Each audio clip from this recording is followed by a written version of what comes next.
Soo dhawaada saaxiibayaal mar kale. Filimku wuxuu ku bilaabanayaa saldhig militari ah halkaasoo saraakiil ciidan doonaya inay ku sameeyaan tijaabo cusub. Taliya ayaa u sheegay inaysan isticmaalin duulashoodii ugu fiican ama askartooda sababta meelo ay joogaan wax dagaal kama socdo. Markii hore intaan la adeegsan saraakiishaasi qaarna way dhinteen qaarna waxay noqdeen howlgab. Taasi waa sababta ay u sameynayaan tijaabo ku dhisan qol fargees leh kaas oo ay ugu magac dareen qolka hurdooyinka. Jirka oo dhan ayaa lagu qaboojinayaa gudaha qolkani. Tijaabada waxaa loogu talagalay in qofka bini'aadamku uu seexdo isigoo dhaqdhaqaaqayo gudaha. Qofkaasi ma dhimana da'diisana ma kordhayso. Wuxuu ahaanayaa sidii uu ahaa markii la gelinayay. Waxaa laga soo saari karaa markastoo loo baahdo. Laakiin weli tijaabada laguma tijaabinin. Waxaa loo baahan yahay 2 qof oo lagu sameeyo tijaabada. Waxayna ku heleen in ka tirsan waaxdooda. Magaciisa wajiga wuxuuna qof ku liito howlgal kasta. Qof qaraabo ahna ma lahayn. Haweeneydii Gillian waxay khibrad u lahayd khiyaanada dadka. Saraakiishu waxay doorteen 2 qof sababtoo haddii ay tijaabada lagu guuldareysto ama ay dhintaan ka sheekeynas ma jiri doonto. Maadaama aysan qaraabo lahayn ayaga lagu qaado qolkii hurdada si loo seexiyo. Haweeney la socotay Joe waxay cabsatay balse Joe ayaa ku qanciyay inaysan cabsi lahayn. Tijaabadan waxaa hore lagu sameeyay xayawaan. Labadoodii waxay seexdeen qolka hurdooyinka. Dhowr maalmood kadib sarkaalka tijaabada waxaa lagu qabtay daroogo. Disorkii dowladda ayaa dumi goobtii tijaabada lagu waday. Joe iyo gabadhii weli waxay ku jireen qolkii hurdada. Mana jirin qof ogayn in qof oo bini'aadam ay seexan yihiin gudaha. Waqtigu uu dhaafo dadka maskaxdoodii aad bay u liidatay. Sanadku wuxuu noqday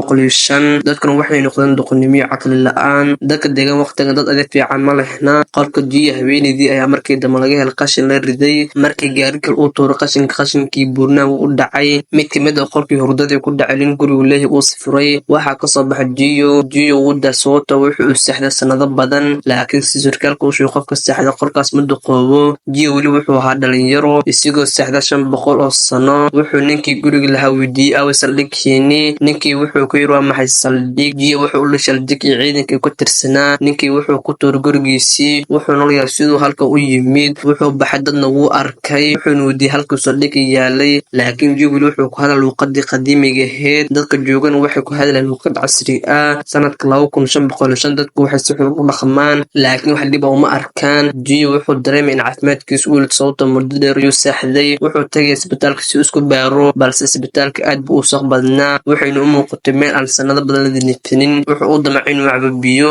laakiin meeshii lagu sugayay biyo cabitaan warshadaysan ayaa ka soo baxay tubada. Wuu ka walwalay wuxuu ninkii kala weydiiyay meel biyo laga cabo. Ninkii wuu la yaabay wuxuuna ku yiri biyaha musqusha. Joe wuxuu ku yiri maya waxaan rabaa biyo la cabo. Ninkii wuxuu ka tagay isigoo qoslaya. Joe wuxuu tagay dhakhtarka oo gacantiisii saaray si loo baaro. Wuxuuna arkay warkiis ku taariikhaysan 2505. Joe wuxuu fahmay inuu ku yimid 2005 inuu yimid 2505. Markuu banaanka eegay wuxuu qajin socdaal 500 sano oo galay. Dhakhtarkii wuxuu arkay inuu Joe leh gacanta tattoo ku yaala. Wuxuu qoylay booliskii wacay waayo dadka xilligan jooga tattoo aqoonsi u ah sida ay dhigano aniga maanta ayagan tattoo u tahay. Booliskii ayaa qabtay waxayna fariisii dhigeen mashiin oo wadiiyay inuu gacantiisa geliyo. Mashiinka ayaa magaca aqoonsiga ogaanaya. Lambarkii mashiinka ayaa muujinaya wuxuu diiday lambarkani miyaa tahay. Joe wuxuu ku jawaabay maya ma hubo. Mashiinku wuxuu qatay magaciisu uu yahay maya ma hubo. Tattoo cusub oo la magac Victor ayaa lagu sameeyay gacantiisii. Markii dambe waxaa loo qaaday xarun lagu tijaabinayo caqliga si loo ogaado caqligiisii heerka uu gaarsan yahay. Si ay markii u xiraan shaqo ugu jiro oo faaqsan heerka maskaxdiisii. Waxay weydiiyeen su'aashii u ekayd markii la eego xilligooday. Waxay haysteen 2 kolon hal baaldi ah iyo 4 kolon baaldi kale. Inta baaldi ayaa haysataa. Joe wuxuu si sahlan u yiri 2 baaldi waxay u diraan xabsi. Laakiin wuu baxsay isigoo ka yaabay askarta ilaalinaysay. Dhinaca kale haweeneydii qolka hurdada lala geliyay Joe waxaa la oran jiray Rita. Markii ka soo baxdo qolka wax ay bilaabeen in dadka khiyaanayso lacagahooda ay qaadato. Joe wuxuu orday gurigii ninkii duqanka markii hore ku baraarugay. Wuxuu ninkii weydiiyay koorma halkan yimid isigoo ka hadla dadka dhisaya mashiinka waqtiga lagu safro. Wuxuu ku yiri ma wax baa ka ogtahay arrintaasi. Ninkii wuxuu ku yiri ha wax baan ka ogahay. Joe wuxuu u diiday meeshuu ku yaal balse ninkii wuxuu ku yiri maxaad ka faa'iidaysaa haddii aan kaa caawiyo. Joe wuxuu ku yiri markaan dib ugu laabto waqtigaygii lacag badan akoonkaada kugu diri doonaa. waxaa sida darteed hal habeen ku noqon doontaa taajir. Markaas ninkii duqanka wuxuu fahmay wuxuu Joe ka wado.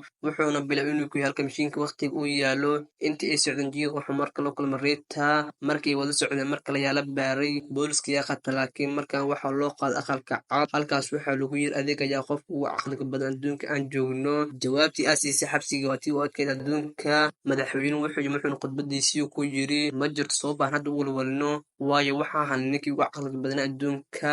Sababta dhabta waxay in dalagyada aysan beeri jirin dunidani. Hadda waxay ku tala jireen inay dalagyadu dib u beeri doonaan iyagoo adeegsanaya Geo. Maskaxdiisii aloosha inay si dhaqso badan u shaqaynayso. Markii dambe Geo waxaa laga beeraan waxba ka baxaynin. Wuxuu halkaas ugu yeeray ninkii doqonka ahaa si uu ninku wala caawinaanta ku gaar mashiinkiisii waqtigu adduunku ku baxo. Balse markuu war khariirada ninkii doqonka ayuu garwaaqsan la khiyaanay. Hadda Geo waa inuu si kalsooni u raadinaya meesha mashiinka u yaalo si ay isagu yareed ugu laabtaan dunida ka yimaadeen. Kadib wuxuu hubiyo beertii wuxuuna ogaa halkii biyaha laga siin lahaa beerta ka siiya cabitaan. Taasi oo sababta aysan dalagyada u beermin. Waxayna u sheegay in loo baahan yahay biyo laakiin dunida cidna biyo kama cabto. Ilmaha iyo dadka waayeelka waxay dhammaan caawaan cabitaan la warshadeeyay. Geo wuxuu isku dayay inuu dadka fahansiiyo in loo baahan yahay biyo balse ma aysan aqbalin hadalkiisii. Markaas yiri waxaan la hadlay dalagyada waxayna ii sheegeen inuu rabaan biyo. Markaas ay fahmeen waxayna bilaabeen waraabinta dalagyada. Maalmo kadib dalagyadii weli ma beermin. Malkiilaha shirkadda cabitaanka ayaa bilaabay inuu khasaaro la kulmo. Dad badan oo ka shaqayn jiray shirkadaasi ayaa noqday kuwo shaqo la'aan ah.